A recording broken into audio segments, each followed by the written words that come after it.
Tentu dengan batasan lagi di sebelah bawah ini ada level psikologi diuji lagi. Nanti kuat enggak? Kalau kuat nanti berpotensi turun lagi. Di bawah lagi diuji lagi level psikologi, ya. Kemudian seterusnya di sini. Kalau masih breakout berarti berpotensi akan lanjut. Bagaimana kalau di bawah ada level psikologi lagi? Kita lihat. Nah, kalau tidak ada berarti masih aman, masih berpotensi. Ya, meskipun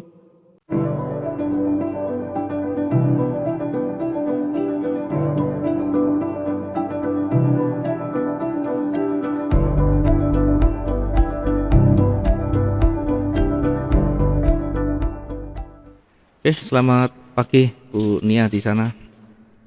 Masih izin pakai satu laptop satu pak. Oke, silakan Bu. Nggak ada yang Oke, silakan kita tunggu dulu Bu. Oke, sudah. Ya Pak. Baik, sebelum kita komunikasi dengan diskusi pada pagi hari ini, terlebih dahulu saya akan kembali mengingatkan terkait dengan analisis terkait dengan cara membaca candlestick, cara membaca pergerakan arah murni dari pergerakan harga yang pagi tadi sudah kita sampaikan. Mungkin kalau sempat nonton videonya di pagi hari tadi sudah kita sampaikan bagaimana probabilitasnya dari membaca pergerakan demi pergerakan.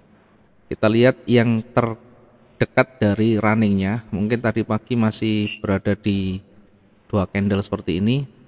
Kemudian bagaimana cara kita membacanya, cara kita menganalisanya. Jangan lupa selalu gunakan zoom in dan zoom out untuk melihat secara umum, biar nanti kita bisa menemukan peluang yang terdekatnya. Tadi kita sudah sampaikan secara umum memang naik, tetapi untuk peluang yang dekat kita menggunakan yang namanya candle yang lagi running, yang sedang tren saat ini. Yang kita gunakan adalah di beberapa candle yang terlihat di sana juga. Perhatikan, selalu kita sampaikan, cobalah membuat oret-oretan. Tadi kita sempat buatkan seperti ini. Oke, yang utama ini saya buang dulu. Saya coba buatkan oret-oretan seperti ini. Ambil ujung tertinggi dan terendahnya. Tertinggi dan terendah di mana itu? Di body atau di sumbunya. Yang paling utama di sumbunya kalau kita menarik satu garis, ya di body yang dimana di situ kembali berubah arah atau berubah warna. Kalau kita tarik garis seperti ini secara umum seperti halnya konsolidasi, seperti datar, tapi kita juga harus memahami secara detail high dan low-nya di sana, atau harga tertinggi dan terendahnya. Ketika sudah kita menemukan harga tertinggi dan terendahnya, baru nanti kita tarik garis. Kalau kita tarik garis harga tertinggi dan terendah begini. Nah, ini kan kita tarik ujung ke ujungnya. Kemudian kita tarik juga ujung ke ujungnya di sana. Nah, dari visual yang ada, dari penampakan yang ada, tampilan yang ada di depan ini kita bisa melihat ada arah kecenderungan ke bawah, meskipun kecenderungannya tidak terlalu tajam, setidaknya ada arah kecenderungan. Nah, nanti seperti ini hati-hati, ini berpotensi meskipun trennya naik di jangka pendek itu berpotensi akan masih lanjut turun, apalagi mulai berjajar candle warna merah. Nah, ternyata betul-betul tidak perlu menunggu sampai ganti hari, sudah terbukti dia masih turun. Artinya yang kita sampaikan tadi bukan berarti harus turun terus, harus turun sampai panjang. Tetapi ada peluang di sana untuk lanjut turun, itu untuk kita entry masih ada peluang untuk profit di sana. Kemudian setelah turun jangan fokus juga ke sell terus. Karena di situ ada level psikologi namanya. Level psikologi. Di mana level psikologinya? Perhatikan di ujung di sini. Nah, di bawah ini kalau kita tarik garis ke kiri dia tembus. Menembus sebelah kiri ini ada penolakan. Jadi kita jangan hanya melihat trennya turun terus, ya, tetapi harus ditarik garis. Biar apa? Biar kita nanti ada kehati-hatian. Ada batasan yang harus kita jaga hati-hatinya di sana. Kalau nanti dia kuat turun, ya kalau nanti dia kuat turun, maka kita lihat level psikologi yang di bawahnya. Di bawah di sini yang ada birunya ini adalah level psikologi, di sini juga level psikologi, di sini kena semua. Kalau kita tarik garis lurus ke kanan, nanti akan ketemu seperti ini. Kemudian yang atas kita tarik juga, yang atas kita tarik, maka akan ketemu seperti ini. Nah, nanti diuji apakah nanti kuat breakout atau akan memantul ketika berada di level psikologi yang di sini. Nah, ini kan breakout. Ini baru menit pertama, baru 5 menit, belum menjadi acuan karena itu pun bisa kembali ke atas. Kalaupun nanti ini memang kuat ke bawah, berarti memang seller punya power yang lebih untuk menekan buyer. Maka fokus kita tetap sell. Sampai di mana biar nanti kita tidak berlarut di dalam arah yang turun terus, maka di bawah juga ada level psikologi. Di ujung ini kita tarik garis untuk menguji nanti. Kemudian di bawahnya lagi ada di sini. Ya, ketika breakout maka berusaha dia akan lanjut turun hingga mencapai 1777. Artinya masih ada peluang lumayan kalau kita manfaatkan untuk ambil posisi. Tetapi ketika nanti turun sampai mendekati area level psikologinya maka tidak direkomendasikan untuk entry di situ. Lebih baik kita menunggu apakah nanti selanjutnya dia akan memantul ke atas atau bahkan akan makin tajam ke bawah. Masih ada peluang yang panjang. Sementara untuk buyer sampai saat ini dari petunjuk yang ada di sana belum ada tanda-tanda melawan. Maka jangan melawan arah. Sampai saat ini dari petunjuk yang ada, dari candle yang terbentuk ini tidak ada perlawanan seller yang kuat di sana. Artinya tekanannya buyer masih kuat dan seller masih kuat dan buyer masih belum punya daya untuk menahannya.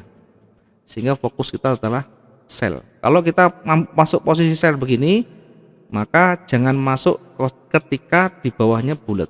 Nah, baru ketika nanti ada koreksi ya lumayan panjang kita baru entry sell. Ini cara kita manfaatkan. Jadi jangan hanya fokus pada tren juga, tapi semuanya harus dilihat, termasuk level psikologinya. Sebenarnya dari candle ini sudah bisa kita lihat. Dari candle yang mulai berjajar dengan karakter yang tidak ada penolakan buyer yang kuat, ini mengindikasikan bahwa buyer betul-betul akan muncul dengan kuat di sana. Baru nanti kalau sudah breakout kita lihat level psikologi yang sebelah kirinya apakah nanti mampu untuk menembus atau tidak. Karena ini pun kalau dilihat secara tren besar ini masih koreksi. Ya, jadi begini kalau dilihat dari tren besarnya, kalau kita lihat dari sini ini masih koreksi. Nah, ini masih tahap koreksi. Karena koreksi begini ini secara tren besar nanti bisa berpotensi kembali naik jauh lebih kuat lagi kalau kita membacanya secara besar. Tetapi karena kita menggunakan analisa yang pendek di trading, kita jenis trading yang jangka pendek, maka yang kita baca yang terdekat di mana di situ yang mendominasi. Nanti ketika sudah mau naik akan kelihatan. Ya, ketika sudah mau naik akan kelihatan. Di situ akan terpental, akan memantul. Kemudian akan mulai terus naik dan akan diuji di area level di atasnya. Ini kalau dilewati dia akan naik lagi terus bertahap gitu. Jadi tidak secara tiba-tiba dia naik drastis, naik sangat kuat, tetapi ada tahapannya.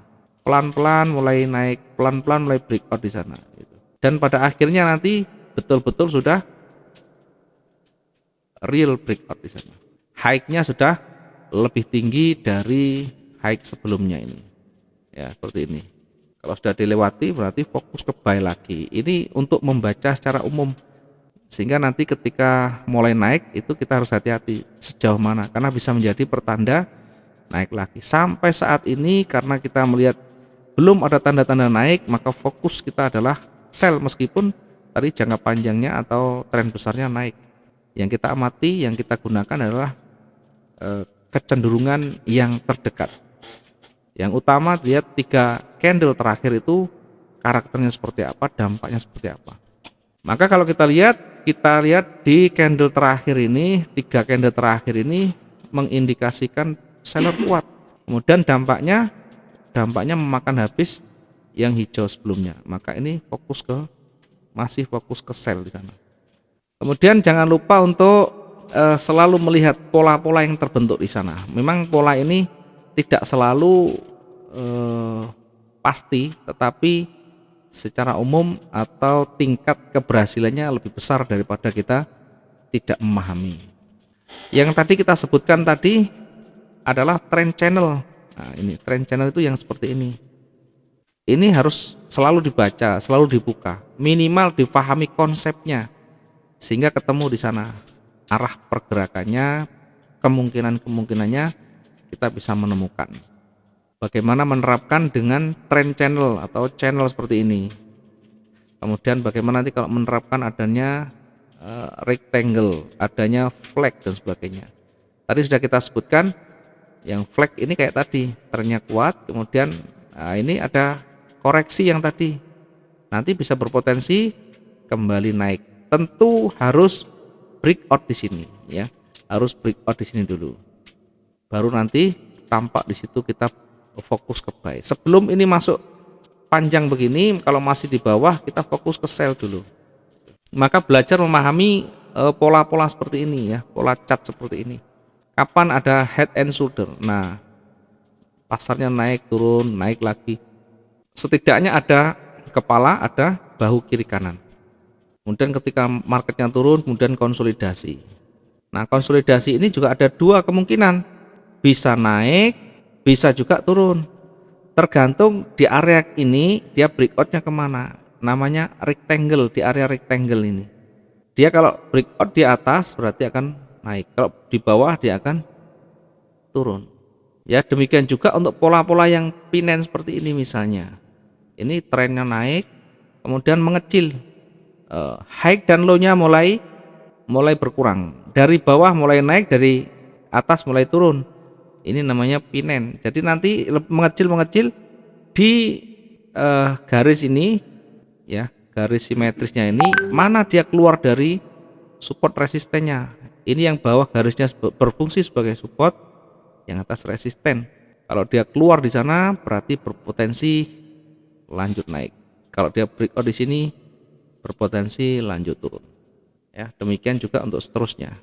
Ya, minimal kita ada gambaran dari pola yang terbentuk di sana itu. Ini sama, turun kemudian sideways. Ya, sidewaysnya yang bawah datar ya, yang bawah ini datar, yang atas menuju ke bawah. Nah, makin turun. Yang bawah datar, yang atas makin ke bawah. Maka kita lihat ini arahnya turun, ini arahnya datar. Harus dilewati. Mana yang breakout ke bawah atau ke atas, karena berpotensi dua-duanya. Ketika breakout maka disitulah ada peluang untuk turun. Oke, ini adalah pola chart yang bisa kita cari konsepnya, minimal paham konsepnya. Kalau sudah paham konsepnya, nanti membaca grafik akan lebih mudah. Yang penting yang paling dekat dari running itu yang kita gunakan. Meskipun tidak harus H1 ya, tapi saya merekomendasikan standar di H1. Meskipun kita masuk di M15 pun cara membaca sama. Di M15 cara membaca pun sama nanti. Ya, tidak ada bedanya. Hanya karena time frame-nya kecil, maka harus diperkecil target profitnya. Ya, kalau dia mau turun mau naik selalu ada petunjuk, pasti selalu ada petunjuk. Perhatikan. Ketika naik, dia kalau mau turun selalu ada petunjuk, sudah mulai ada petunjuk. Di sini ada level psikologi. Kemudian tidak mampu naik lagi, dia mulai berganti warna, mulai turun terus, mulai berjajar. Perhatikan 3 candle terakhir, kalau dia sudah berturut-turut, sudah mulai terbentuk warna merah yang tebal, maka di situ saatnya kita bisa mengambil posisi. Tentu dengan batasan lagi, di sebelah bawah ini ada level psikologi diuji lagi. Nanti kuat enggak? Kalau kuat nanti berpotensi turun lagi. di bawah lagi diuji lagi level psikologi, ya. Kemudian seterusnya di sini. Kalau masih breakout berarti berpotensi akan lanjut. Bagaimana kalau di bawah ada level psikologi lagi, kita lihat. Nah, kalau tidak ada berarti masih aman, masih berpotensi. Ya, meskipun harus hati-hati. Ketika dia panjang, perhatikan, ketika sudah panjang, maka yang perlu kita perhatikan adakah penolakan di sana. Karena penolakan berarti ada munculnya kekuatan yang berlawanan. Ya. Memang trennya awalnya ini panjang turun, tetapi sudah ada penolakan. Kemudian dari sini kalau kita masih ragu karena sudah panjang dan ada penolakan, maka kita bisa menunggu lagi momen berikutnya. Apakah nanti dia tunggu candle selesai atau dia tunggu turun dulu sekuatnya? Karena di bawah ada low-nya di sini. Kemudian candle yang baru dia mencoba untuk kembali turun tapi low-nya makin di atas. Artinya makin berkurang kekuatan sellernya. Kemudian ditolak oleh buyer dan masih tebal kuat di sana. Ini juga kita bisa manfaatkan. Ya, kalau kita belum berpengalaman, ya tentu kita menunggu lebih baik. Menunggu candle selesai terbentuk seperti apa. Kalau sudah biasa dengan ahli di dalam risk management, ya bukan tanpa dasar, tetapi kita bisa menggunakan ini sebagai penolakan, ini penolakan berikutnya, kemudian buyer sudah mulai muncul di sana. Nanti diuji apakah kuat atau tidak, nanti level psikologi di atasnya lagi. Oke, mungkin yang bisa kita sampaikan ini, ada pertanyaan yang mau dikonsultasikan atau di. Iya Pak, maaf nih. Oke, Ya, resepnya nggak benar. Ini saya kadang modelnya seperti masih ngafalin model candle Pak. Kalau kita lihat itu ada bar misalnya ada bar merah tanpa penolakan, ada candle atas dan bawah, ya. Nah, saya pikir itu kan bakal lanjut turun ya.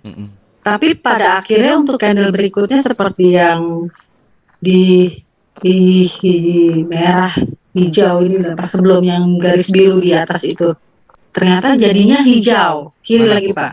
Yang kiri, yang ini iya sini ya, sebelahnya Pak, sebelahnya lagi merah yang kecil terus dibantai sama hijau yang panjang. Oh ini ya.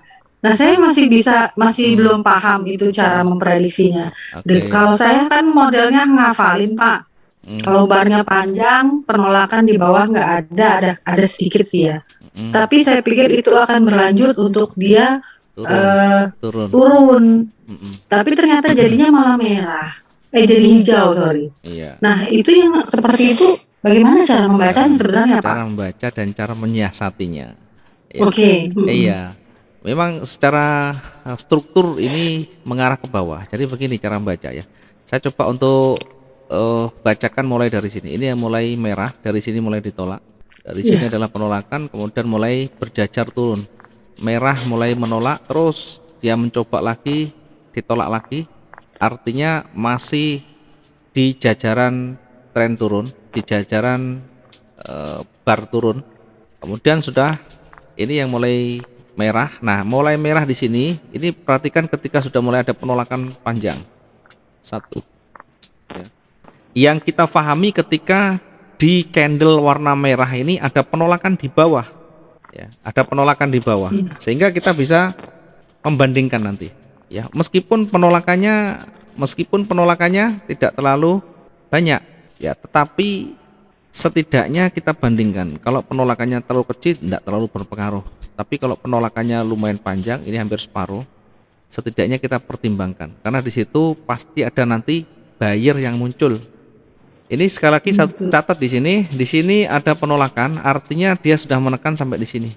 Ini adalah harga terendahnya atau low-nya di sini. Oke, low-nya di sini. Kemudian berikutnya perhatikan di candle selanjutnya, ini setelah ganti candle merah masih punya sisa kekuatan meskipun penolakan. Ini perhatikan dia sempat turun sampai low-nya di bawahnya. Ya, low-nya di bawahnya sebelah kirinya atau harga terendahnya masih di bawahnya lagi. Kemudian ditolak oleh buyer. ditolak oleh buyer dan di situ berubah menjadi warna hijau. Artinya buyer itu lebih dominan. Jadi kalau ditolak panjang, kemudian di situ ada mulai berganti warna hijau, di atasnya tidak ada penolakan, maka bisa menjadi pertanda akan naik, marketnya akan naik. Setidaknya ada peluang untuk naik. Kita lihat sebelah kiri, adakah level psikologi? Ternyata betul-betul di situ menjadi level psikologinya, ya, menjadi level psikologi yang harus kita waspadai karena di situ banyak penolakan. Mulai dari sini ditolak, ini ditolak. Kalau seperti ini sebenarnya fokus kita adalah buy. Kalau sudah muncul seperti ini, fokus kita adalah buy. Ya, meskipun kita tidak tahu ke depannya. Yang pasti dasarnya yang pertama di level psikologi dia tidak breakout. Yang kedua ada penolakan, kemudian penolakan lagi lebih panjang dan ditutup dengan warna hijau. Ditutup dengan warna hijau. Sebenarnya di sini fokus kita adalah buy. Bagaimana misalnya ketika di situ kita entry-nya buy tetapi turun. Oke, kita entry buy misalkan di situ. Ini kita kalau awal jalan ini 119. Kalau mungkin targetnya kurang tinggi berarti belum masuk kriteria. Tapi kita selalu sampaikan profit itu relatif. Kalau kita mau cepat ya kita profit, kita anggap lebih dari cukup, kita close. Seandainya ini tidak di close misalnya, ternyata turun, kita lihat floatingnya apakah memenuhi syarat atau belum. Masih 300 sekian, masih dalam batas wajar, karena batas wajar kita 400 hingga 500 ya, mungkin sekitaran ini sampai di bawahnya lagi. Nah, inilah yang harus kita pahami, kalau kita sudah mengambil posisi. Nah, bagaimana ketika ini turun warna merah, kemudian naik lagi, turun lagi warna merah lagi. Logikanya memang ini turun, tetapi juga harus dilihat. Ada level psikologi yang di dekat lagi di sini. Ya, low-nya di sebelah sini. Ini low-nya sebelumnya. Kemudian yang sesudahnya di sini. Ada low yang lebih tinggi, lebih rendah.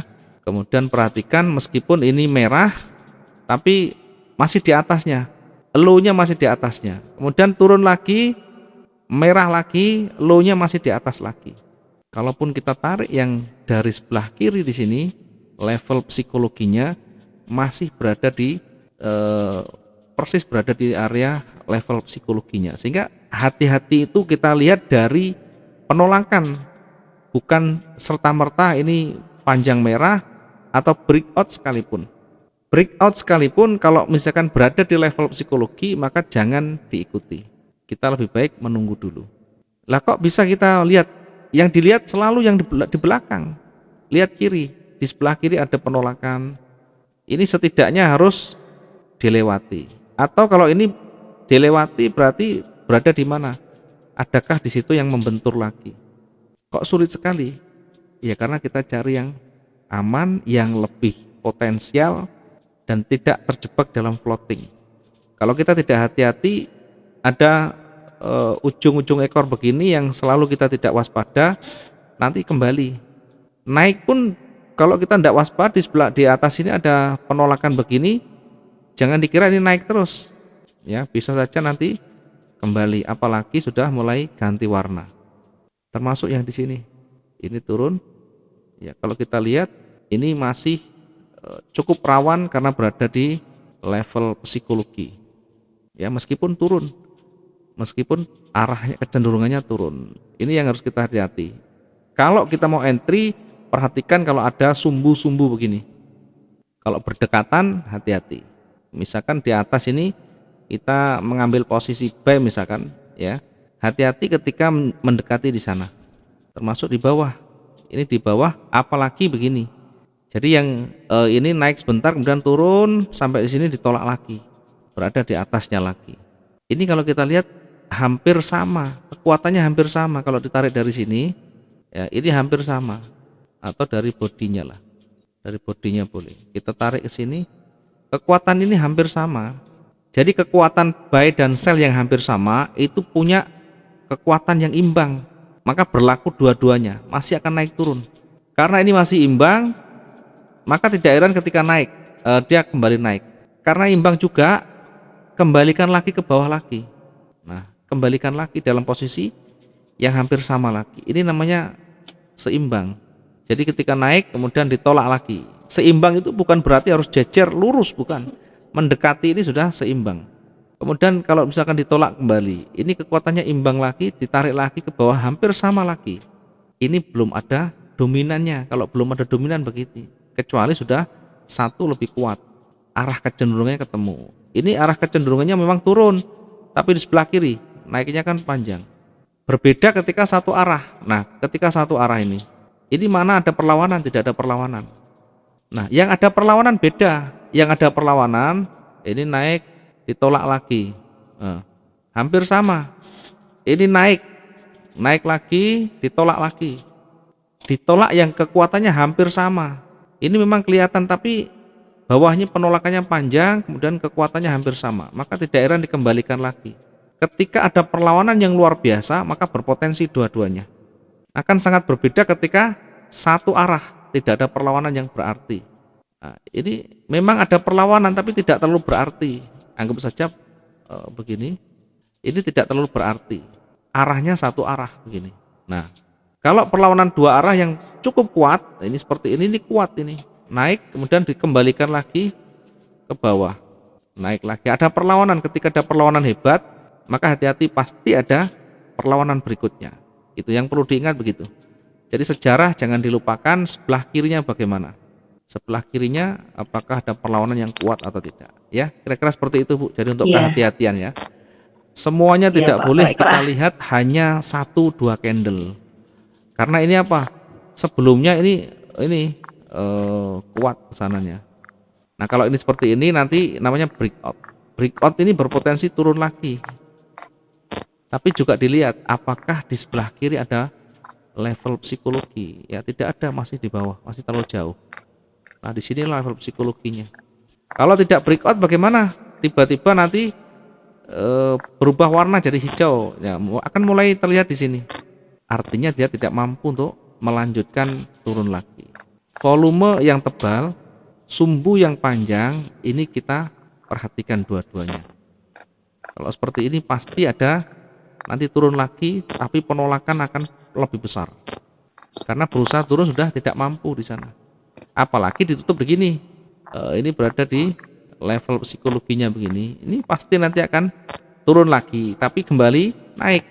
Turun mungkin di awal-awal turun lagi, memenuhi syarat dari dia pernah mencetak harga sampai di sini, minimal pasti ada kekuatan seller lagi, ya nanti akan ditolak oleh buyer berikutnya. Ya kira-kira seperti itu, Bu Nia. Ada lagi yang mau ditanyakan? Biar nanti prakteknya tinggal kita kombinasikan saja. Iya, kalau praktek dari kemarin coba salah lagi. Iya, masih perlu banyak belajar, Pak. Butuh banyak waktu, butuh banyak belajar, Bu. Kan masih Pak. baru juga. Belajar candle betul. Ini yang gampang teorinya, yang susah ini prakteknya, Bu. Praktek itu apa? Praktek itu menerapkan. Karena nanti kalau belajar teori, oh ini pola doji, oh ini pola engulfing, dipraktekkan, diterapkan tidak bisa selalu. Ya, misalkan nanti ada doji, ya, doji panjang ekornya, seolah-olah berbalik naik, tapi bukan berbalik naik, sebaliknya malah kembali turun. Apakah pernah seperti itu? Pernah. Ya, coba saya tunjukkan nanti yang ekor panjang bukan berarti dia langsung berbalik, tapi tambah dalam. Ada yang seperti itu. Jadi yang ada doji muncul, yang harusnya berbalik tetapi tambah panjang. Ya tapi secara umum kalau doji memang dia pembalikan, tapi ada kalanya nanti kondisi-kondisi tertentu yang tidak berlaku, mungkin berdekatan dengan atau trennya sangat kuat atau ada news dan sebagainya.